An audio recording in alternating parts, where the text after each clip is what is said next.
Good evening and welcome to the March 25th, 2025 regular business meeting of the Olympia City Council. For the record, we have a quorum with Councilmember Vanderpool excused tonight. So before we begin, I do just want to take a moment to recognize that we've had the passings of two giant public servants in the state of Washington, and they are our former Secretary of State, Ralph Monroe, and Washington State's longest serving Speaker of the House, former Speaker Frank Chop. These are big losses to the state of Washington, and the city of Olympia joins you in solidarity in our state's remembrance and collective grief of the loss of these two just giants for the state of Washington. So.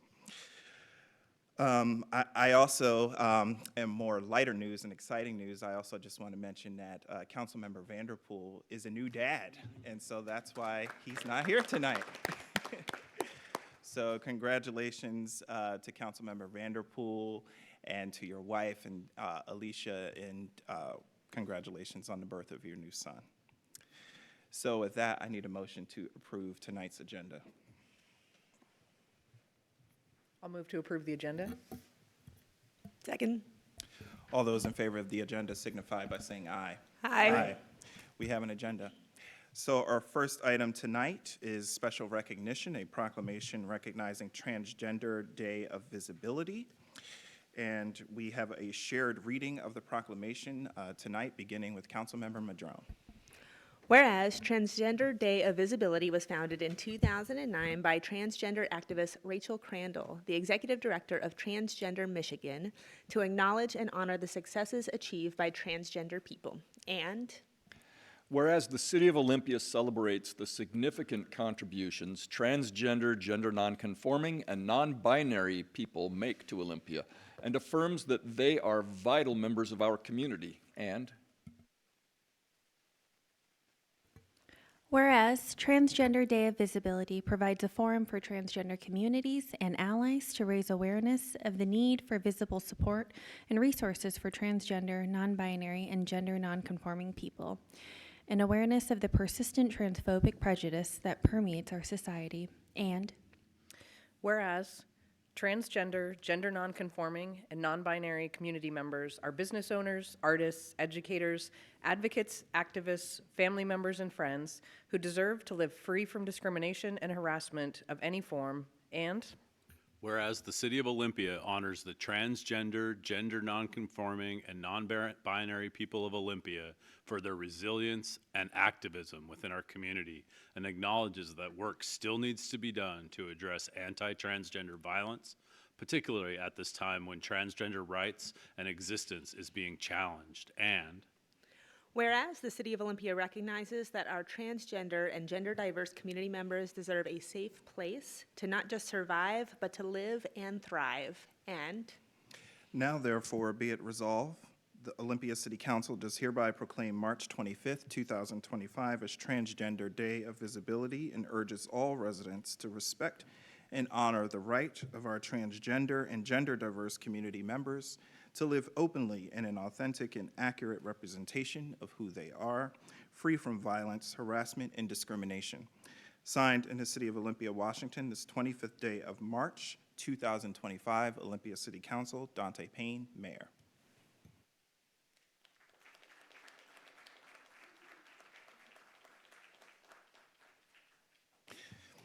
So at this time, we have a few visitors here in chambers to come and receive the proclamation and say a few words. So we're going to call up Aster Averdeen, the co-founder of the Olympia Queer FYRD.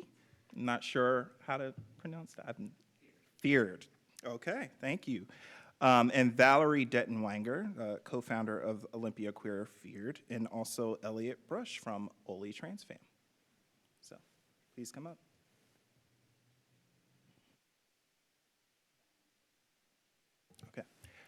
To the mic, the podium right there.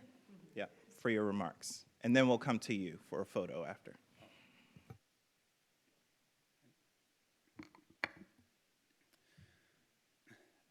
Good evening to the mayor and the rest of the city council.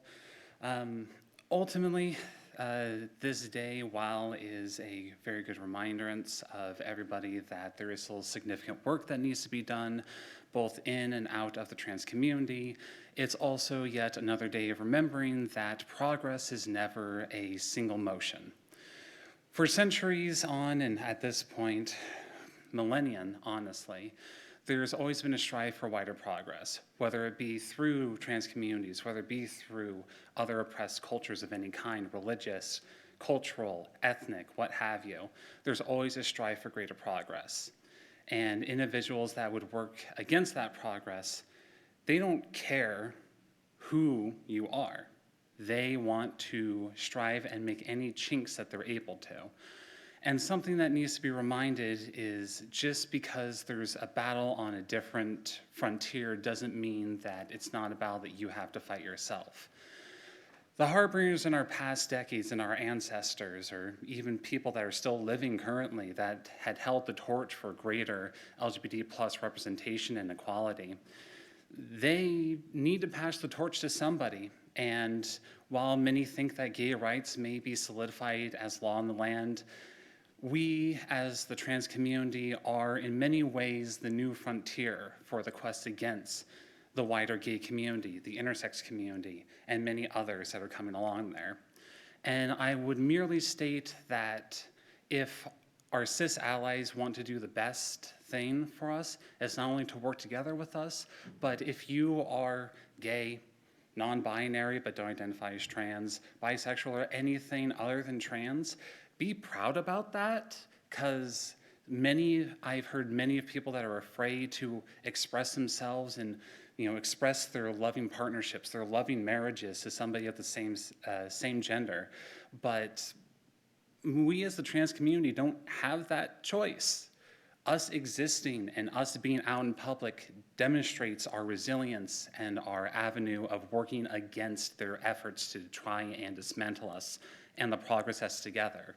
So all I ask is for our friends on, some could say the other side, or honestly allies that should have our back, to simply join us in hands and work together for a brighter future for everybody, both present, past, and the future.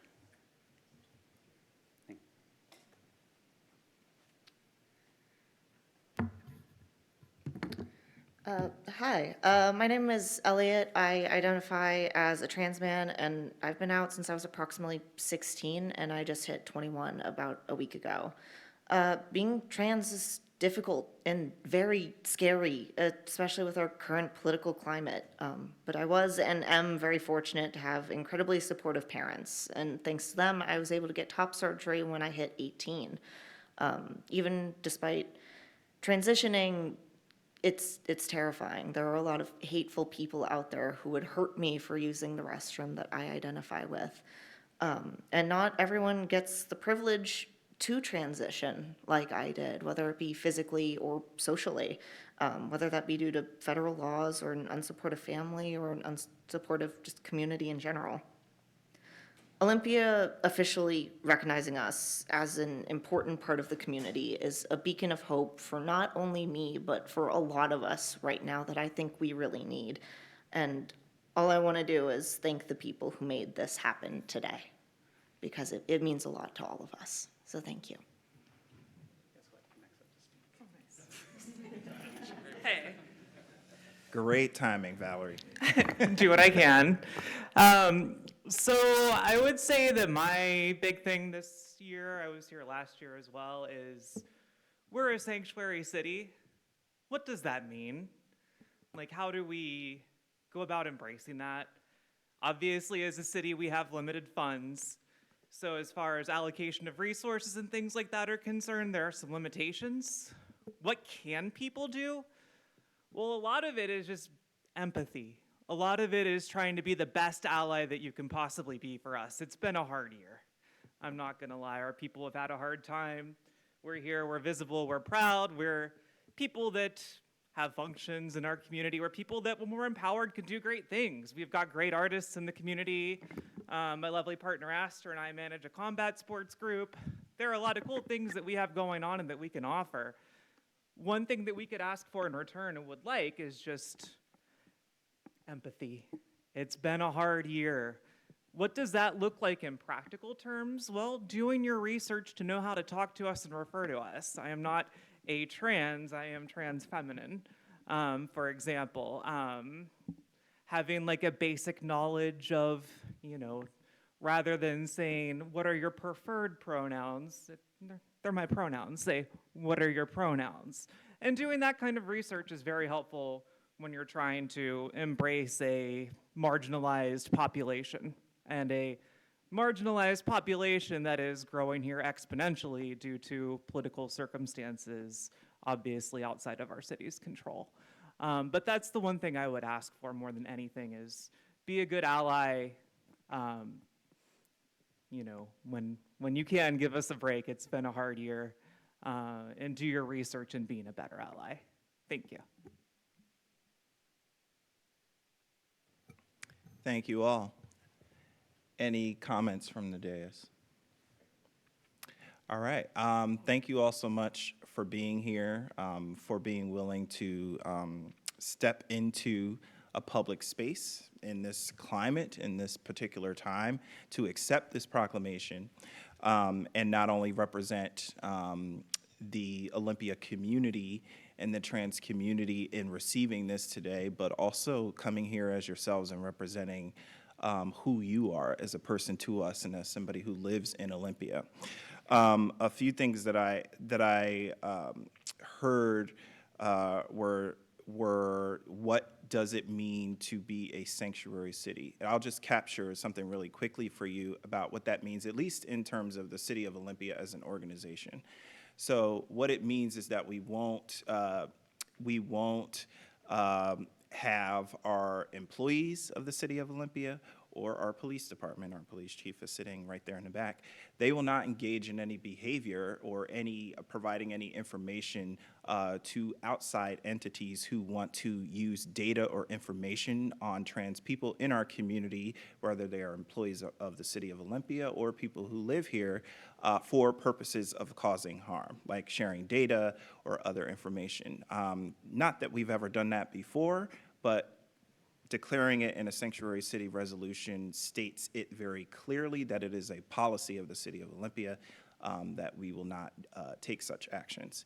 So that's an example, and that's actually the most important, I would say one of the most important reasons for declaring sanctuary is we want to make sure that we're a community that's not going to be complicit in harming our people. I also, I just want to speak to why we have a day of visibility. We have to have it because cisgender people don't know how to refer to trans people, don't know that trans people participate in every facet of life. They participate in every employment sector. They're in our schools, they're our families, they're our friends and our neighbors. And this is something that, unfortunately, the trans community is just the group that's being attacked now. Not to dismiss it, but it's just the reality. Just a few years ago it was Muslims, now it's trans people. And so, and we need to do our part to make sure that we are lifting up our trans people in the city of Olympia and highlighting you, which is why we're here today, to celebrate you all and our trans community members here in the city of Olympia. So thank you again. And with that, I'm going to invite you up for a photo and to receive the proclamation. So thanks.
All right, thank you all again. So we're going to move on to our next item on our agenda tonight. Item 2B is a special recognition proclamation as well, honoring outgoing members of our city's advisory boards, committees, and commissions. And tonight we have Mayor Pro Tem Nguyen reading the proclamation.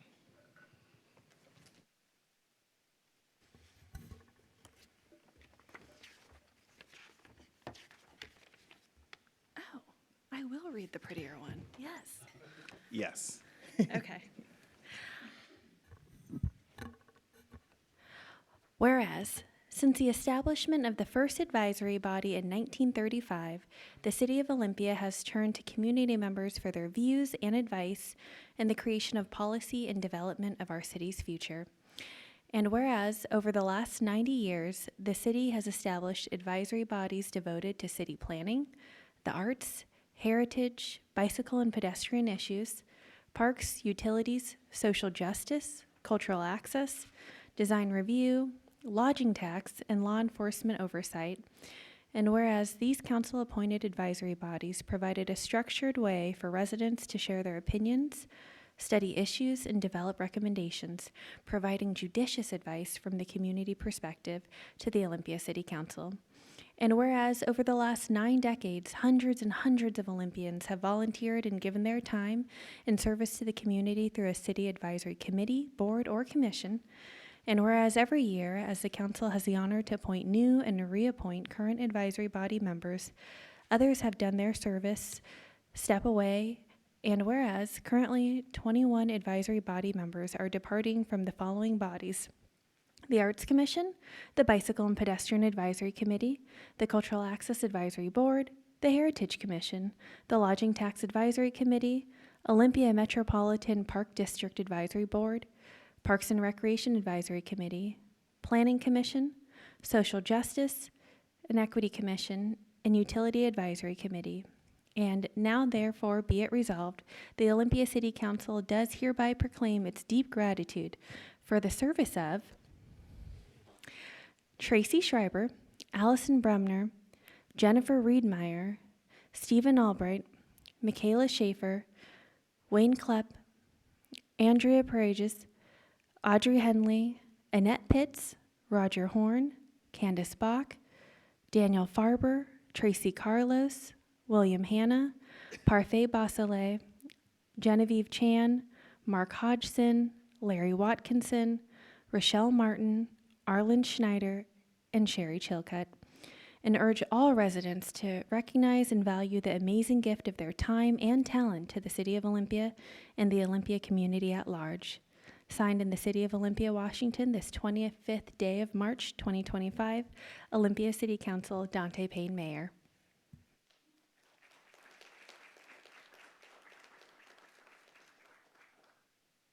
Thank you, Mayor Pro Tem.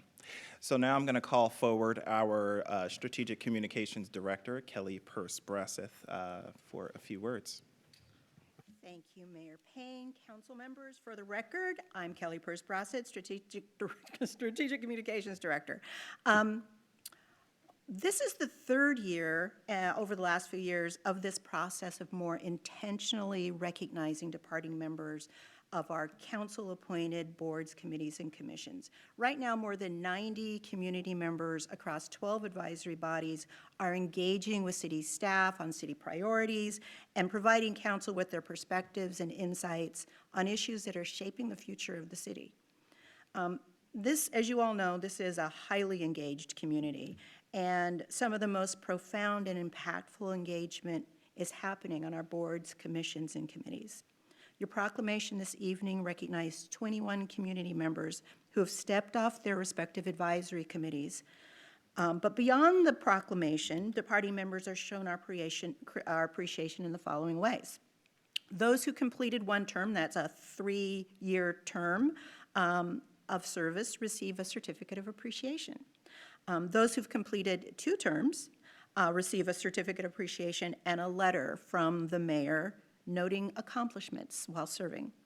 Those who receive, who've completed a three terms, that's 9 years, receive a certificate of appreciation, a letter from the mayor, and a parting gift of a most fascinating City of Olympia coffee cup. Last year, the Mayor Payne requested that any departing members who had served more than 9 years receive a mayor's coin. This year, none of our departing members reached that threshold. So I also, if I may presume to speak for the staff liaisons, some of them who are in the room today, those are the staff members I get to work with who work most closely with the community members and the volunteers on these advisory boards. And I know that they would add their thanks and their gratitude to yours for the service of these community members to the city. So I want to thank you for this, and I want to thank you for your time this evening. Thank you very much, Kelly. All right. All right, I'll open it up for comments from council. Councilmember Cooper. Thank you, Mayor Payne. I had a moment to reflect with outgoing co-chair of our Social Justice and Equity Commission, Mark Hodgson. Him and I happen to be friends after his last meeting. And he wanted to pass along that this was the most meaningful government engagement that he's ever been a part of. And he's been around a lot of those kinds of committees and boards in his life and his career, also being a Navy veteran and a lot of service. And I think that just is a really quick story about how impactful and meaningful it is for most everyone that has a chance to serve. So many people have touched important things in this city along the way since 1935. It's just fascinating and amazing to think about the advisory function that got big projects started or finished or over the line. And I also think that we would be remiss if we didn't thank the General Government Committee before them, and now the Community Livability and Public Safety Committee for the extra lift that it takes to keep these committees full and keep the recommendations coming to council, whether through the normal recruitment process or the one-offs that have to happen to keep the committees going. So thank you. Thank you. Additional comments. Councilmember Gilman. Thank you, Mayor Payne. So my first brush with City Hall was sitting down with Councilmember Cooper in the next room over for a 5-minute lightning round interview that was so disorienting, and some of you in the room today just had that interview. And that led to my serving on the Bicycle Pedestrian Committee and being really excited to both be a sounding board for staff as they're developing new policy initiatives and programs, and also to be advisory to council. And so I'm very, very grateful for the folks who are stepping off, and also super appreciative of the people who just interviewed and the people who will appoint this evening. I'm really glad that we have 100 more community voices who weigh in on the work of the city. Here, here. Any additional comments? I do want to mention that we do have Rochelle Martin here as well. We have one outgoing member here in chambers this evening, and I did just want to say thank you very much for your service.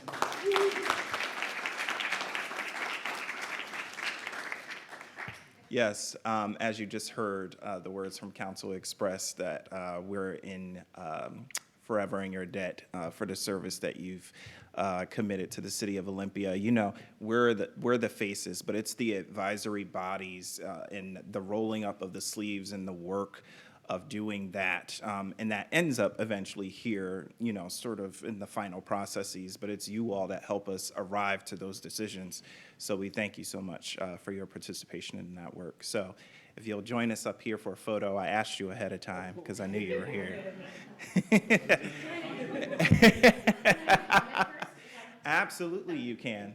Yes. So I want to thank everybody. This was such a great opportunity. My entire career has been in the public sector. I was in public libraries for like almost 15 years, and now I work for the state.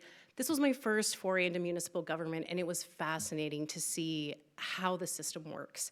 And the role of the commissions was really interesting to really get kind of dug into. I was interested in restorative justice work. I was really looking forward to working with our community to see how we can make ourselves safer while also working in concert with the police department here. So this was a fantastic experience, and I really appreciate everyone letting me be a part of it. My job is not done. I am the president of the Thurston Lewis Mason Central Labor Council, and I take economic justice really seriously here in our community, and I look forward to continuing to work with everyone. And my trans siblings, I'm really excited to see you guys on Saturday. We're co-sponsoring the march, and I'm also on the executive board of Pride at Work with the AFL-CIO, so if there's anything I can do to help you in your workplace, please let me know. And thank you again. This was a great experience. Picture? Thank you. Picture.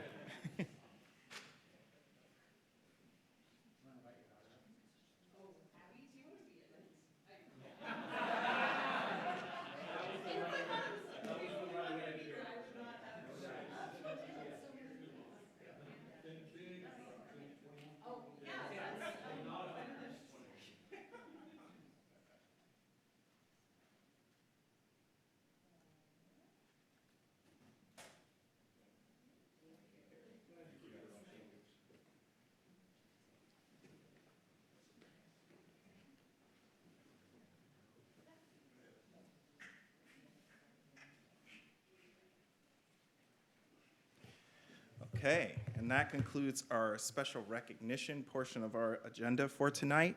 We will move on to public comment. We do not have anyone signed up in person or in chambers for public comment, so we will move on to adoption of the consent calendar. But before we do, I do just want to mention that we have a poll at the request of the chair of the Community Livability and Public Safety Committee, Mayor Pro Tem Nguyen, a poll from 4C to 4L, which are the appointments to, the incoming appointments to the boards, commissions, and committees for the city. Mayor Pro Tem Nguyen. Yeah, that's right. We joke this is the longest poll in history. No, so it does. We did talk just now about the value of advisory body community members serving on our advisory bodies in the city. And so we were really grateful and extended a gracious farewell to those that are moving on. And also, it also warrants a really warm welcome to those that are joining us, some for the first time. And then also I was really pleased to see that we also had some returning folks that had served on different advisory bodies that were interested in other ones. We also had some that chose to continue their service right at the end of your term. If you haven't termed out yet, you can choose to continue your service. And we had quite a few people continue their service. And so I think that really speaks volumes when people decide to do that. Also, I appreciate Councilmember Cooper, you shouting out community livability and public safety, because boy, are those, that sort of selection and interview process is intense. And it should be. We spend many hours with folks that share their interest of why they want to join the advisory bodies. And what we found is we have such a rich candidate pool in our community. So just a warm welcome to everyone that's coming on with us, and we look forward to all the ways that you'll advise us. Welcome. Yes, and I also want to acknowledge Jonathan Hutton, who is here, who is someone that has stepped up as a new member for our Bicycle and Pedestrian Committee. So thank you so much for being here tonight and for your willingness to serve. So listen for that motion to adopt the consent calendar and for the vote. All right. Yes. All right, so any additional questions or comments or pulls on the consent calendar? Seeing none, I need a motion. Move approval. All those in favor of adopting the consent calendar as published signify by saying aye. Aye. Aye.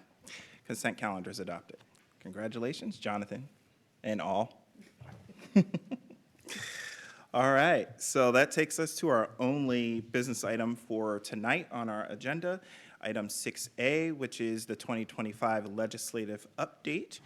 And at this time, I'm going to call forward the Executive Assistant to the City Manager, Susan Grissom, who will introduce our city's state lobbyists. Hi, Susan. Good evening, council members. For the record, I'm Susan Grisham, and I'm here this evening as your legislative liaison and to introduce our contract lobbyist, Nick Federici. Today is day 72 of the 105-day regular session of the Washington State Legislature, and things are moving quickly, so this is a great time for our lobbyists to share with us an update on the session, our legislative priorities, revenue options that are out there on the table this session. And once his presentation is concluded, we'll open up the floor for questions and discussion. And with that, I'll turn it over to Nick.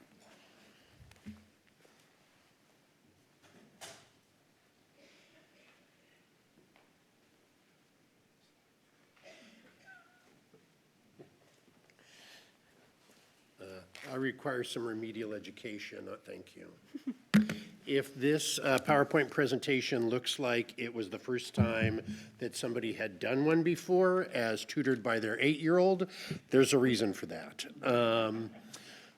But fortunately, Susan has higher level of skill than I do and has burnished this a little bit. So now let's see if I can make it work. No, of course not. I just push it. I'm pushing buttons, sorry. It's not working. Oh, thank God it's not me. No, it is not you. The on button is important. There you go. There we go. Look at that. Amazing. I was going to unplug it and then plug it back in again. Members of the audience and staff, you can really go home. This is going to be boring. Sorry.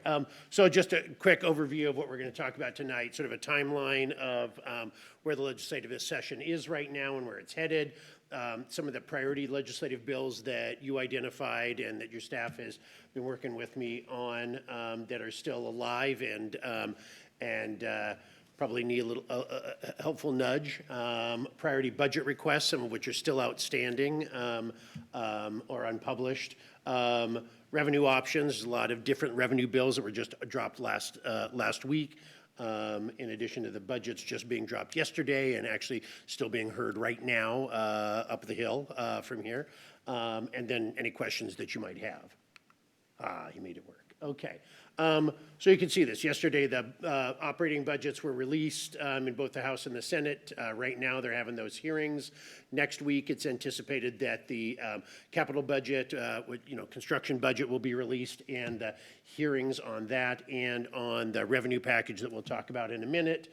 On the second, all bills have to be out of the committees in the opposite house. So House bills, if they're still alive or have already made it out of the House, they're in the Senate now. By the second, they'll need to make it out of their jurisdictional committee in the Senate.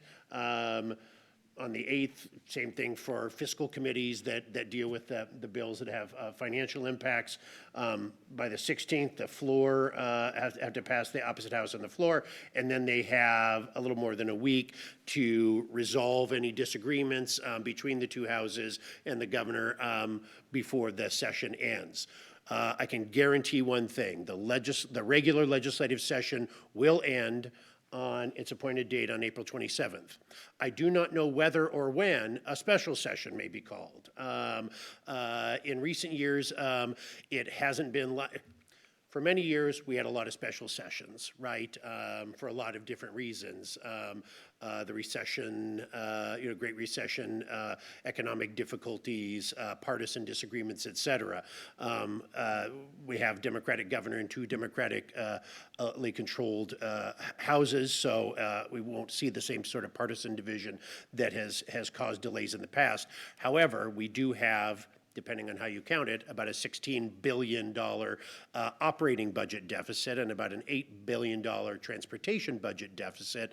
The proposals that came out last week for the operating budget included a lot of revenue.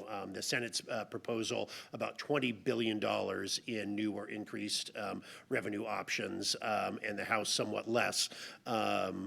For a variety of different reasons. Yesterday, as I said, those operating budgets and the transportation budgets were released to fit those boxes of how much revenue they're going to put in place, and there we go in terms of the process. So we're all hopeful that we can get done by April 27th. I know it's a good economic development thing when they can't, and we all have to stay here for additional weeks here in the city of Olympia, but hopefully they'll be able to complete by April 27th. So that's happy to answer any questions sort of about the timeline or what may snag things up. So I have three priority legislative bills that we've talked about, and again, I've been working very closely with Susan and with Jay around these. So the first one is, folks may recall what's called EPR or producer responsibility legislation around recycling. 2 years ago, it was called the RAP Act. Last year, it was called the Re-RAP Act. This year, it's called the Recycling Reform Act. Everything that's old is new again. So this requires producers of packaging, particularly paper and plastic packaging, to bear part of the cost and the responsibility of recycling and reducing the amount of those to lower both carbon footprints as well as the amount of recycling that has to be done. There's a fairly broad consensus, I would say, among stakeholders and local jurisdictions to move this forward. There's still some opposition. As you can see, it passed the Senate, had a hearing last week, and is currently awaiting a committee vote. It's passed out of this House committee that it's currently sitting in once before, so we're hopeful that it'll move forward. There was sort of a companion, I don't even call it companion, an adjacent bill around creating an Oregon-style bottle and can deposit. That did not move forward.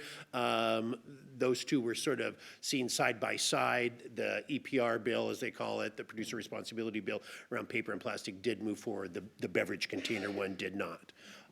Though because the Senate budget, we'll get into some legislative sleight of hand here, items that the budget depends upon to balance are considered necessary to implement the budget, or NTIB, term of art.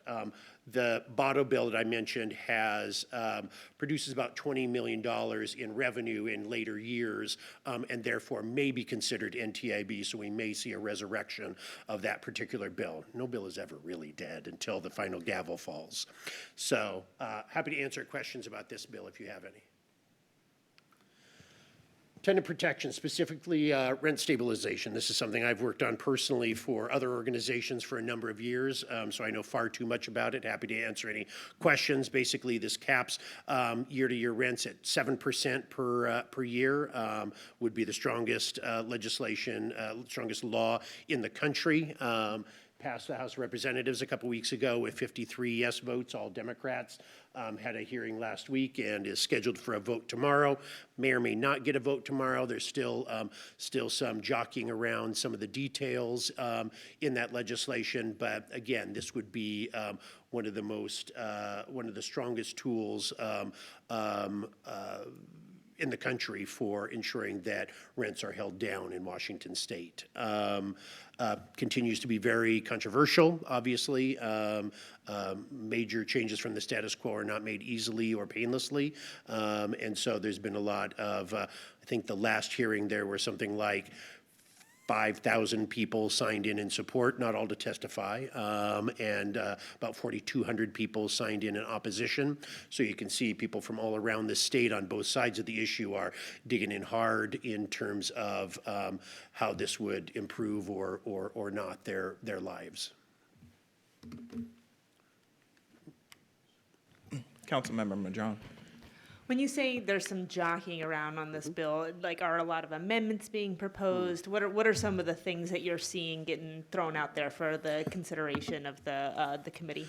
A couple weeks ago, when it was on the House floor, we had 72 amendments that were proposed to the bill, and in compromise effort, the majority Democrats and the sponsors of the legislation accepted some of those amendments in return for some of the others being put aside. So there's that sort of puts and takes. I mean, some of the things that are under consideration right now, the bill allows for the first 12 years after building is constructed, that the law doesn't apply to it, to allow sort of that financing to go in place and to avoid having a negative impact on increases in supply for affordable housing over the long term, or housing in general. So is 12 the right number? It was at 10. In the House, we changed it to 12.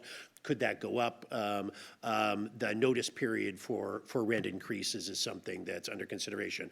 Whether 7% or some formula is the right number is something that's up for consideration. So there's a lot of different things, whether you should, whether people who do month-to-month rents versus year-long lease should have different, allowed to have different terms. Should there be differences between residential landlord-tenant act for single-family homes and apartments versus mobile home landlord-tenant act, which are very different in some ways because of the nature of the properties, and so those are all different things that are being discussed. So does that make sense?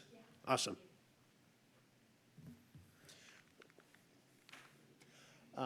This is one that you presciently put on your list, and for bills, that there's a bill that does almost exactly what was on your agenda by Senator Javier Valdez of Seattle that would prevent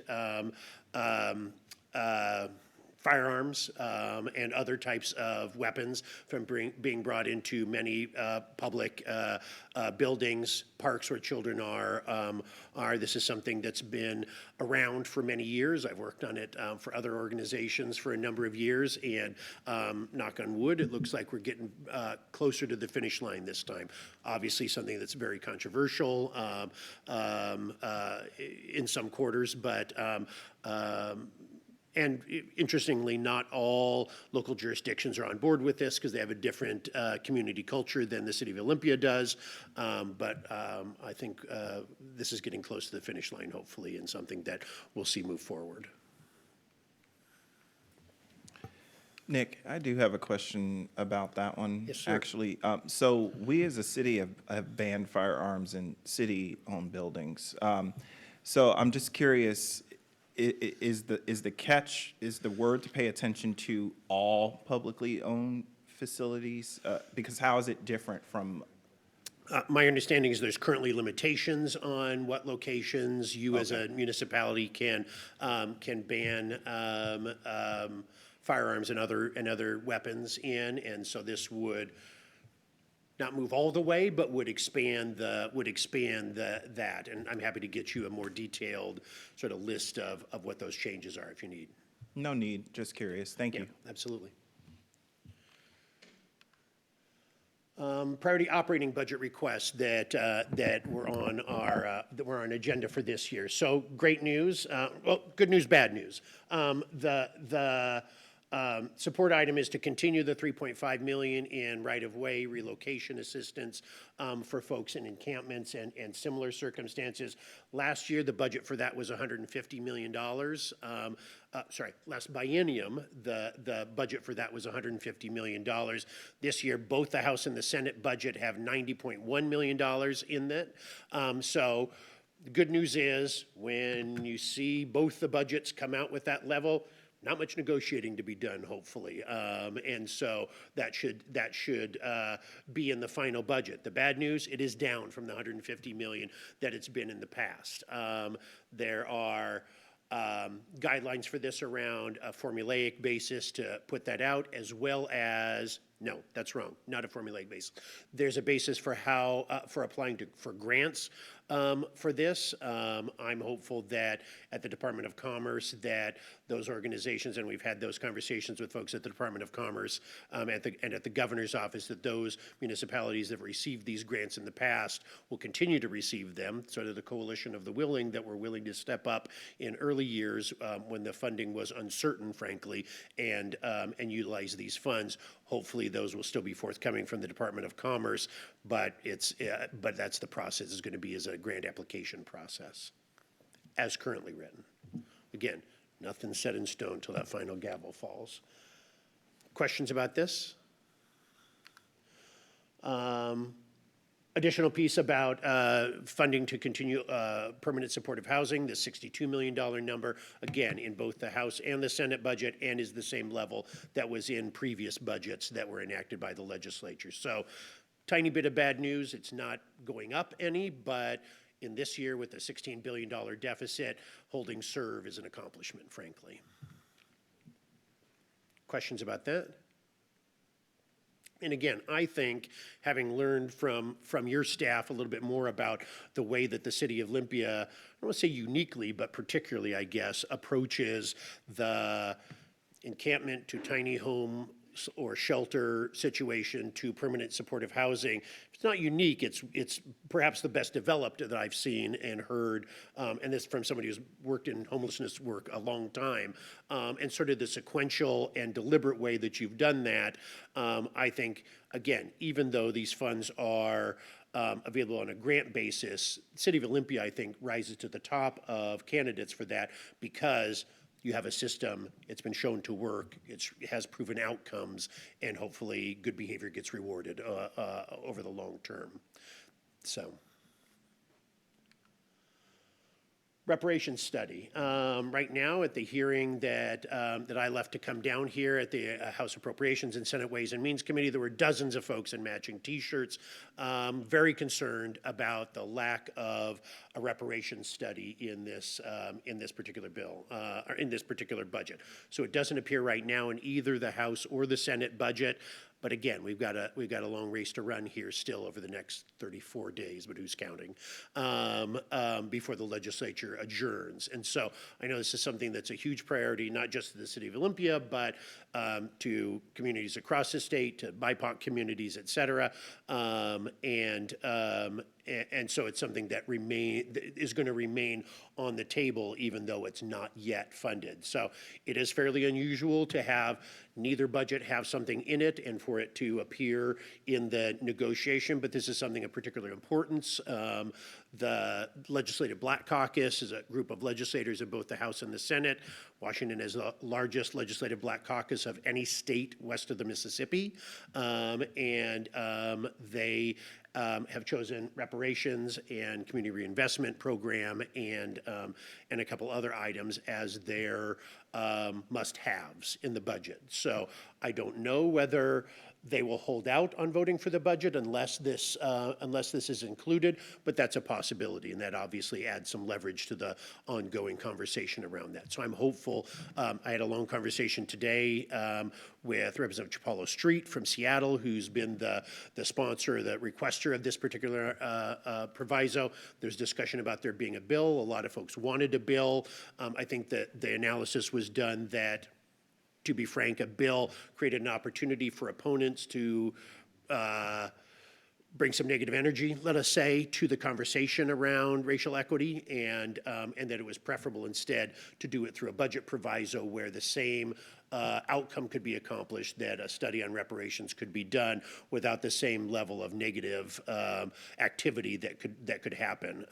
Just as an example, there's a bill, I don't think I put it on these slides, around fairly obscure program, the Covenant Home Ownership Act, which allows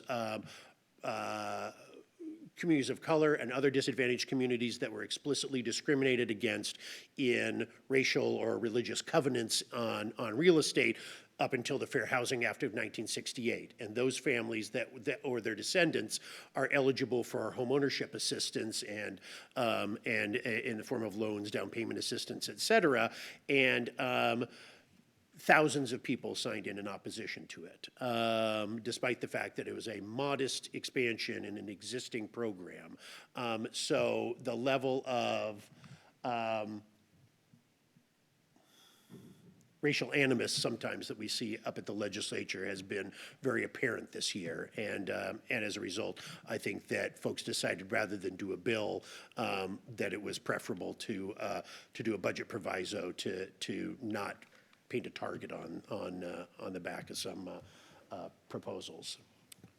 Sure. Thank you, Nick. I think that was a great summation of what's going on.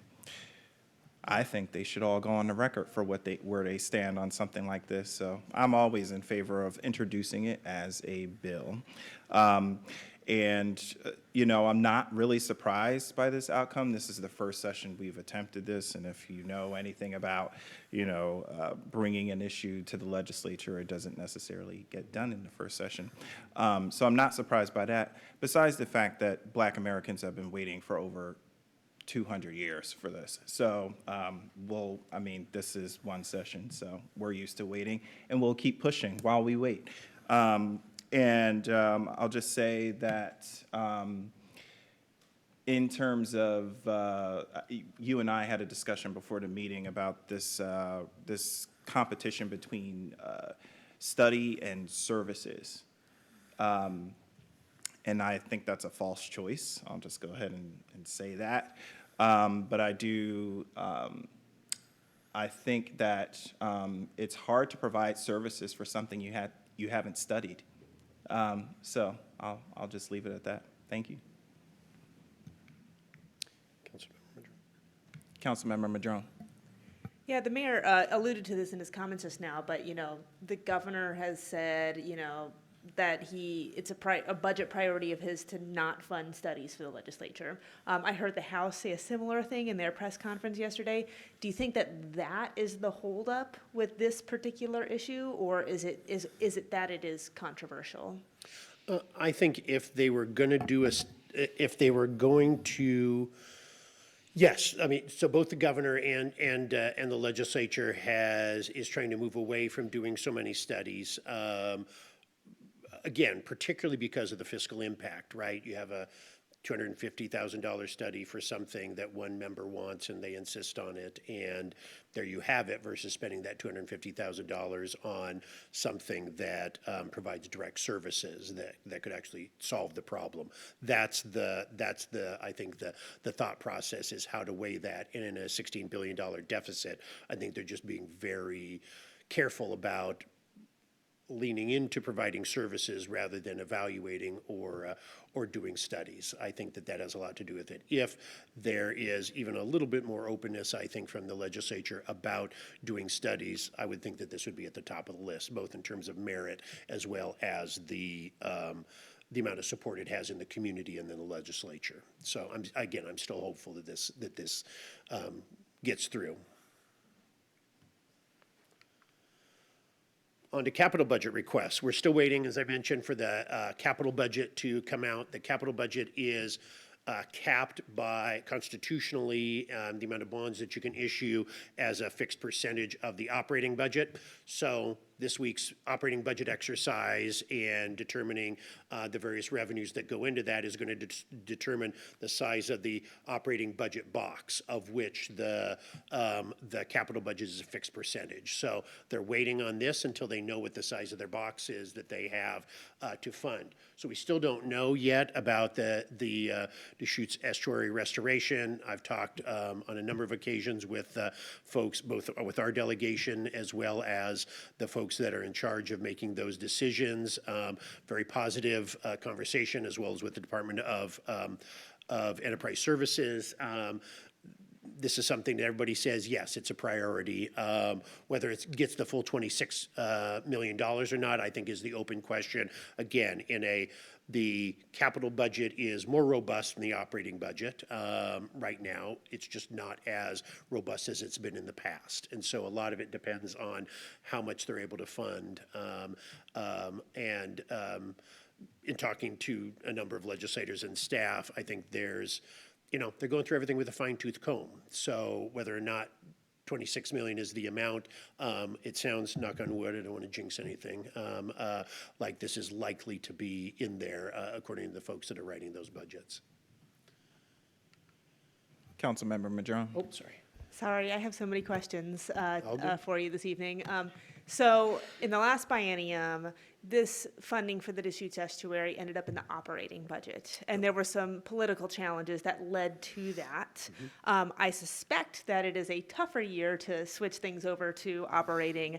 However, I would guess that the political challenge to getting this into the capital budget remains. I'm just curious if you've heard any challenges in terms of opposition to I this have funding? not, honestly. I haven't, either from legislators or stakeholders or anywhere else. I mean, there's fierce competition for scarce resources, right? And as you said, the last several years, there's been federal money, there's been a robust and fast-growing economy and revenues in Washington, and we face all the opposite of those things this year. And so I think there were some decisions made in previous years where capital are operating and capital is a fixed box, and there was additional revenue available on the operating side. And so sometimes where things are a coin flip or in a gray area, they've gone to the place where, and same is true for capital versus transportation or operating versus transportation as well.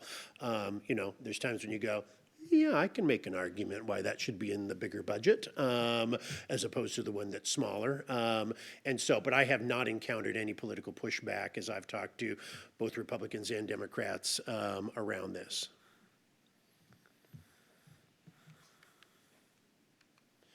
Climate mitigation and climate justice, another item on your top priority list.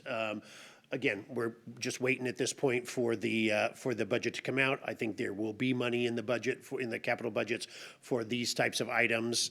It's just not a top line item that we've heard a lot about to date. So I don't have the same detail that I do about some of the other things. And again, the estuary I think is such a fundamental thing for the city. And so I've been in lots of conversations with folks in a way I haven't as granularly, if that's a word, on this.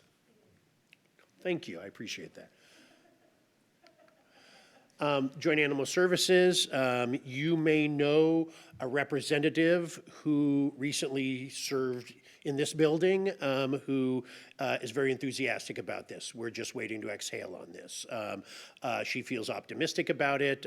Again, whether or not and this is for the regional, the regional, Lacey, Tumwater, Olympia, Thurston County Joint Animal Services building, and whether we'll get the whole $2 million in the first bite is, I think, up in the air. But she feels optimistic that there's going to be some level of funding there. I chatted with her today about it. So,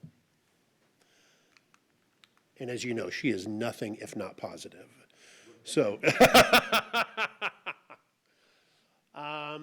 Housing resources. So again, waiting on that on the capital budget for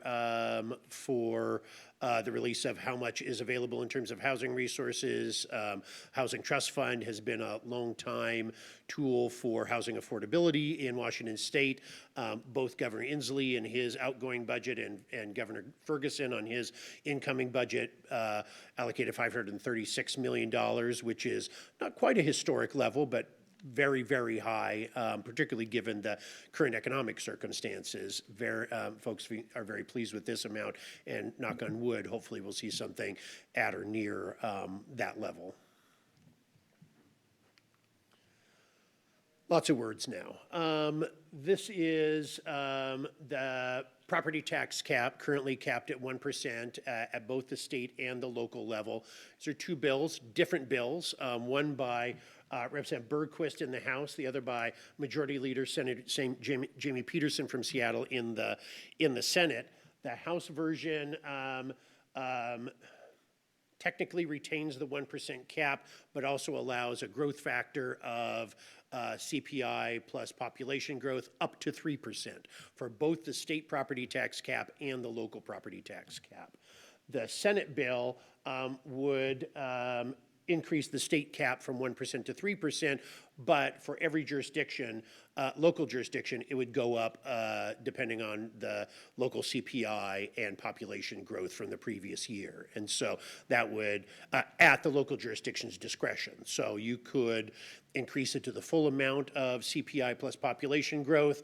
You could set a lower level depending on your local needs. But this is one that particularly Association of Washington Cities has been very involved in discussing, and whenever I see the majority leader sponsor a bill, I know that that means that it has significant potential to move forward.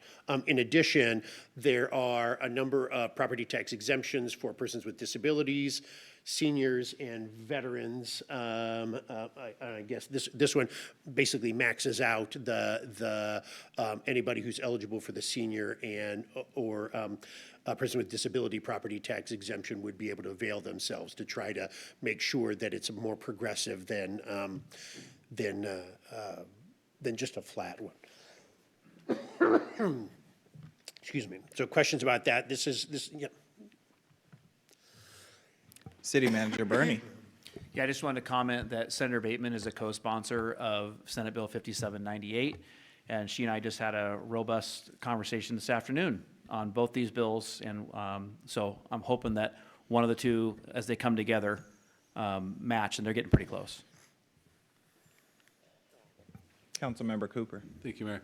So I'm talking to an Elma City Council member that I know. He said the revenue package, played around with how you could use the above 1%, like towards public safety, or like is there some comparison between these bills and the revenue package that came out from the caucuses?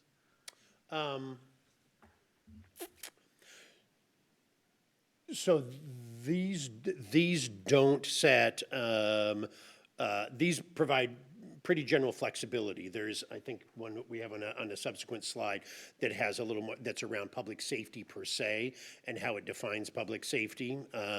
That's a separate mechanism than these. So.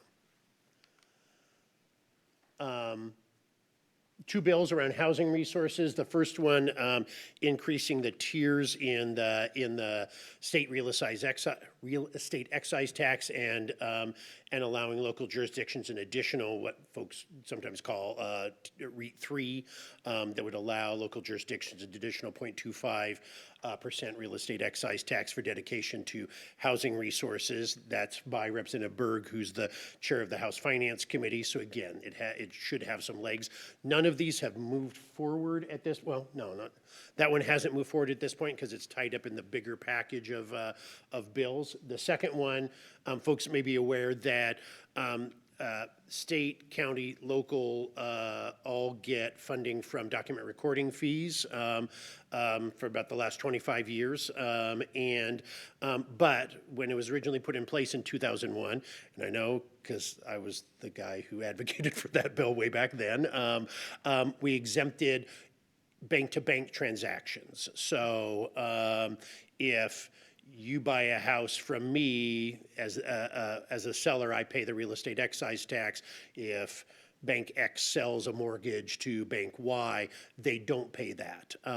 Those internal transactions were frankly one of the reasons that for the Great Recession, that those types of securities were bundled and sold 1,000 times again. So now this would close that loophole and raise tens of millions of dollars every year, at least, for additional. We don't know because those have been off the books, and so bring them on the books, and we're hopeful that again, and at least in the legislation, those funds are dedicated for affordable housing resources at again state, county, local level. So could get additional resources from that. Happy to answer questions.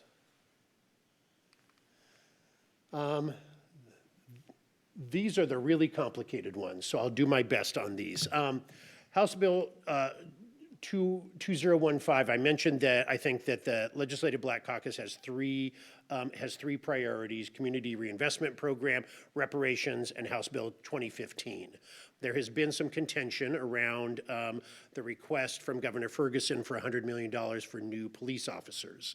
House Bill 2015 is the Legislative Black Caucus's rejoinder, if you will, to that proposal that would include funding for new officers from the state and would give local jurisdictions the ability to raise local revenues for broadly construed criminal justice purposes. So for public safety and criminal justice here, there's, as you mentioned, Council Member, it has a much more expansive definition. The governor's original proposal in Senate Bill 5060 was just for hiring, recruitment, and retention of police officers per se. This would allow those additionals, has that component, but would also allow those resources to be used for co-responder units, for diversion programs, for other types of staff to assist with, reentry and rehabilitation. And so it's much more flexible. Governor asked for $100 million for new police. The original ask in the budget from the Legislative Black Caucus is for $200 million for this program. The Senate budget does not have either of those things in it.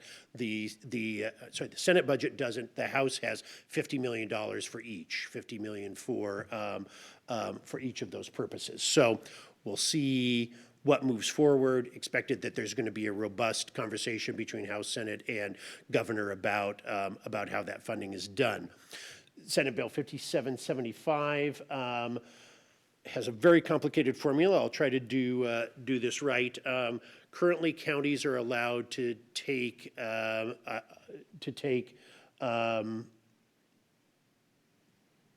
I'm going to read this so I make sure I get this right. Counties are allowed to impose the 0.3%. This would allow cities to use a piece of that 0.3% as long as the county had availed itself of that. So for example, as long as the city and county didn't equal over 0.3%, that could be shared. And so that would have to be determined, of course, between the city and the county. There's a complicated way to do that and a complicated formula by which those funds would be driven out. I think I provided to staff, and they may have shared with you the longer analysis that one of my colleagues did on that that talks about it. But long story short, both of those would provide you additional resources for local public safety. City Manager Bernie. Yeah, I just wanted to point out a couple other intricacies of House Bill 2015. So it has both, as Nick said, it has both a grant component and the 0.1% sales tax. And the way the current language is written is you have to avail yourself of the grant program first to then be eligible to impose councilmanically the 0.1%. So the idea is where the governor's initial proposal around funding for public safety was a 3-year grant program that had an end date. This recognizes that you use the grant up front to potentially hire officers, but then gives you the 0.1%, so you have an ongoing funding source to help pay for those. So, and the other piece that's related to this too, Nick, I believe, is that it also has some language in there around cities being up to date on the required training from past public safety initiatives. So there is some language in there that basically says that if you're not up to date on your mandated training through the new state initiatives under public safety, which we are quite a ways along, as you know, you're not able to take advantage of this either. So I don't know, Nick, if you want to, did I get that quite right? That is my understanding, yes. Thank you. 5775 that's not a companion bill to. No, they're separate. They're separate They're bills. different bills with different sort of ways to do things. Yes, okay, just double checking. 5775, I think, had a House companion, but it did not move forward. Okay. Councilmember Cooper. Thank you, Mayor Payne. I just need help with my memory on 5775. So we've passed 2 of the 3/10ths in the city of Olympia, and the county just passed 1/10. Is that right? So we have like almost 3/10ths. Yeah, I'm gonna have to go back and math the math on that one to see how this works up. But I think the intention here is that if the county has already done the 2/10ths, which they have, then we can go up another 0.1%.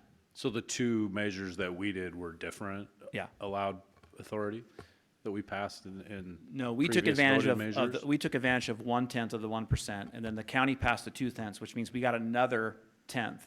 So now we're 2/10 along with the county, and I believe this language allows both the county and the city potentially to go up another 1/10 of 1%. Okay, because I'm going back to my first ballot measure, which was another 10th for public safety. Yeah, and So- I'll square all good this to up, see. but Okay, thank I you. think that's the intention here. And I just want to clarify, I'm just looking at the more in-depth analysis on this. 5775 also allows a broad definition of community protection or public safety programs, including behavioral health, co-responder, and diversion treatment programs and services. So both of these would give you both the local revenue authority as well as the local authority to determine within a much bigger box than some other previous public safety proposals have allowed. Sure. So Nick, what is the climate between the governor's office in 2015? Because I would think that having it more broad would make more sense. It would be more applicable to more cities, because I would imagine not every city needs more officers. I mean, I know that there are some that still need to hire for the positions that they have. So is this looking hopeful that 2015 Yeah, is the gonna governor be more- actually came out and testified, not himself, but had his staff come and testify in favor of 2015. Okay, I think there were some initial negotiations around it, around the different approach that he had taken versus this proposal, but I think they've been harmonized at this point. And so I am feeling comfortable that this is something that's going to, I mean, can, again, never know what's going to pass the finish line, but this is a major priority to a lot of people, including Association of Washington Cities and many other municipalities. Great, thank you. Oh, good. Additional questions? Councilmember Gilman.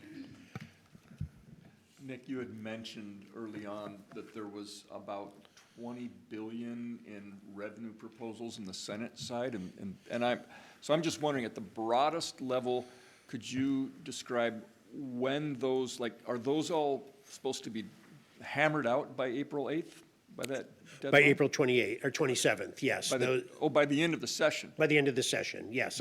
But the proposals don't have to be finalized in the next week or two. The budget stuff they could do right up to the last day. Correct. That's the whole, and I mentioned the necessary to implement the budget, as long as it has arguably any connection to the budget, but certainly a net positive effect on the budget, right? So you have however big the budget is, you don't have the revenues to fund that. That means you can still continue to consider items that will help fill that bucket. Great. And then there were headlines today about both House and Senate proposals for progressive revenue. Yes. So you've been watching this for about 3 decades now. Do you think we're in a place where they might actually talk about taxing the rich this session? Both, if again, I guess I am monopolizing the time since I'm the last thing on the agenda, but I don't want to monopolize too much of your time. I can go quickly through what the two houses have. Almost all of which are specifically oriented towards being progressive per se, either by increasing taxes on those that have the highest wealth or in Washington State, as well as in some cases decreasing the taxes on lower income folks. So I'll spend a couple minutes. First, there's Senate Bill 5797 by Senator Frame, which does what's called a financial intangibles tax. Basically, a tax of $10 on every $1,000 of assessed value of stocks and bonds, essentially exempting retirement accounts and educational accounts. But that's often referred to as a wealth tax. But this version of the proposal is called a financial intangibles tax. So that's something that's been around for a couple years. And again, is intended on, and that's on individuals with $50 million or more in those intangibles. Second bill is Senate Bill 5796. Right now, as individuals, after $176,100, you no longer pay into Social Security. So this would sort of take up from there above and levy a 5% tax on large employers on the amount of payroll expenses above the Social Security threshold for companies with $7 million or more in payroll expenses, which is about 5,300 companies in Washington State. You may be familiar with the Jumpstart tax that Seattle did. This would essentially be a statewide version of the Jumpstart tax that Seattle did for different purposes, but the same mechanism of high earners payroll tax is another way that people refer to it. There's Senator Peterson's bill that we talked about that does the property tax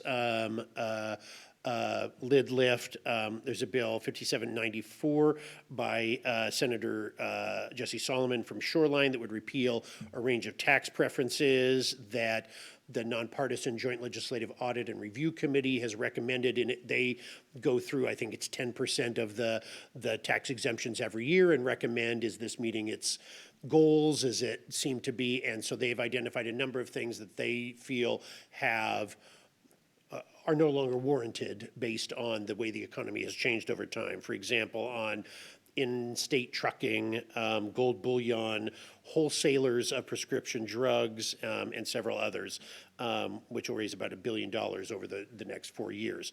And then the last item, Senate Bill 5795, by new Senator Krishna Dawson from Gig Harbor, would actually cut the state sales tax from 6.5% to 6%. And so it's intended to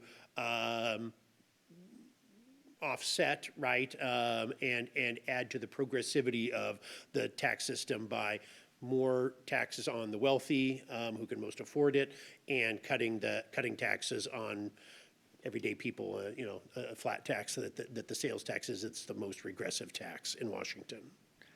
Thank you, Nick, and thank you for indulging me. I realize this wasn't explicitly stated in this year's, although it's been in previous years' legislative priorities for us. And that's all music to my ears.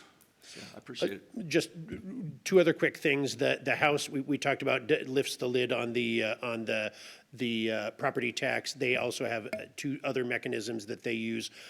One is a different version of the financial assets tax, the wealth tax, if you will, that sets the threshold at a different level and taxes marginal income above that $50 million rather than from the first dollar once you hit that threshold, and a surcharge on high grossing corporations and financial institutions does a 1% surcharge on the B&O tax for businesses with more than $250 million in revenue. That's something that was done a couple years ago for big banks in 2019, and they're just doing that for all corporations that have that level of incoming revenue for their business activities in Washington.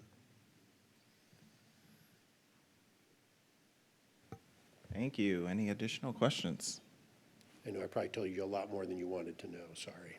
Well, more information is better than not enough. So, thank you, Nick. We'll let you get back to the remainder of your night.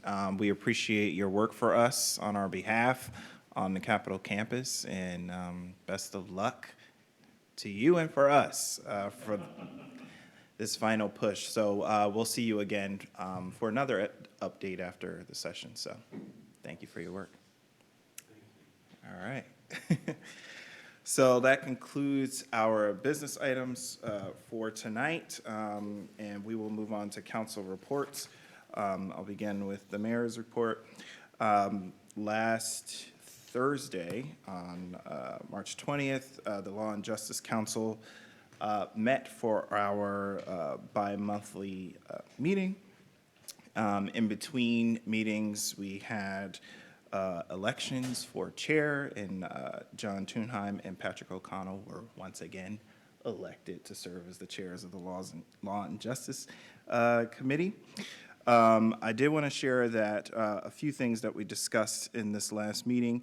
The county is still on the search for a racial equity manager. That position has not been filled, and they have extended their recruitment to a nationwide search for that position, as far as I understand. Just keep your eyes and ears open. If you know of anyone who's qualified and interested in that role, they are still seeking someone.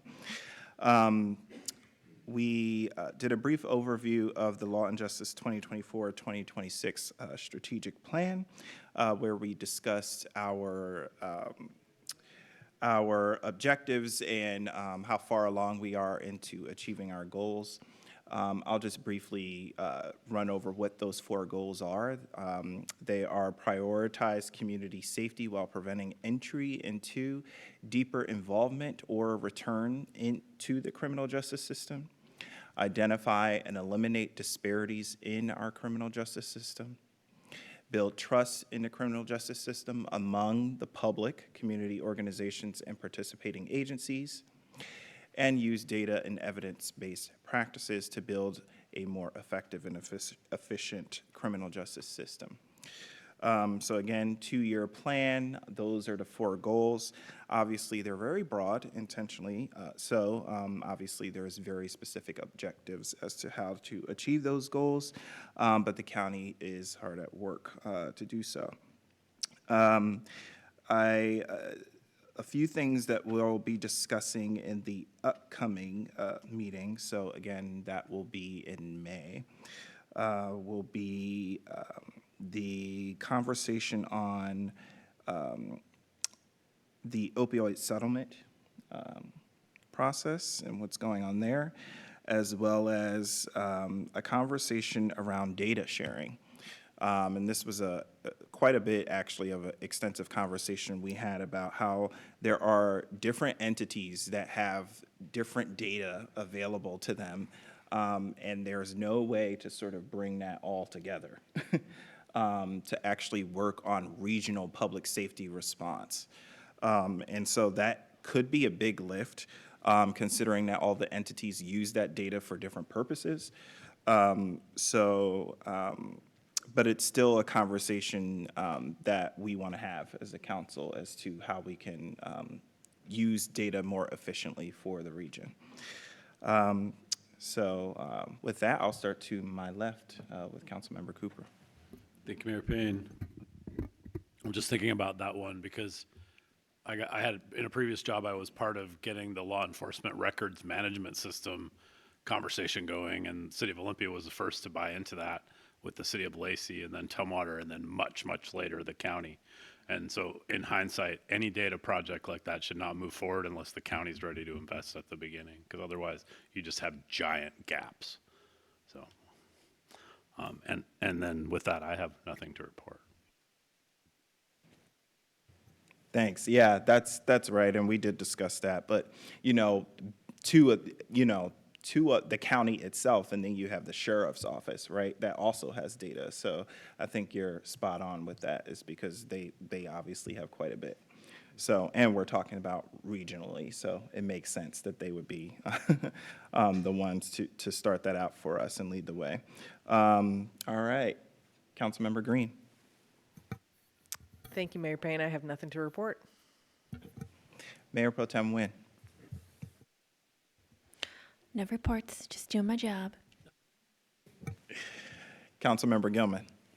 Thank you, Mayor Payne. Last Wednesday, I did a ride-along at Station 2, Fire Station, and it was humbling and pretty amazing to spend the day with both the fire engine crew and the aid unit crews. And I just wanted to offer, we talked a little bit, debriefed at the end of the day together, and what they said sort of echoes what the chief has offered in some of his reports to us, and that's that they would love to have more or larger facilities. They'd love to have more vehicles. They appreciate the CARES program, the familiar faces, the kinds of alternative response we have that takes some of the pressure off. But they were really clear that if they get a call and they get a tone in the station, they're going to respond, and they're going to treat whoever that person is with respect.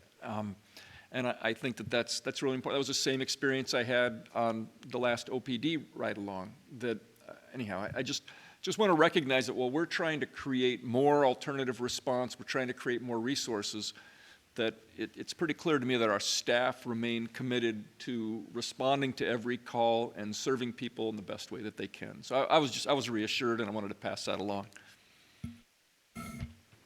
Thank you, Councilmember Gilman. Any questions or comments for Councilmember Gilman? All right, seeing none. Councilmember Madrone. I have nothing to report. However, I am sitting here in Councilmember Vanderpool's seat, and he must not have known he was going to have a baby before this meeting this evening, because he left his notes. He was he was prepared to be here tonight, and so I'm going to read his report. He had an intercity transit meeting. They have purchased barriers for bus drivers, which is at the request of the drivers. I actually read about that in the paper, so now there is a plastic barrier between the bus operators and the people coming on and off of the bus. It's a safety request for them. And Intercity Transit has also extended contracts for installing signs at the downtown Olympia bus station. I'm not entirely sure what that means, but I'm sure when Councilmember Vanderpool is back with us, he can give more details on that. That's what I got.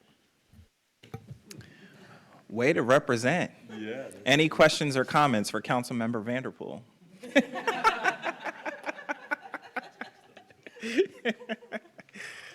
All right. City Manager Bernie. Thank you, Mr. Mayor. Nothing to report.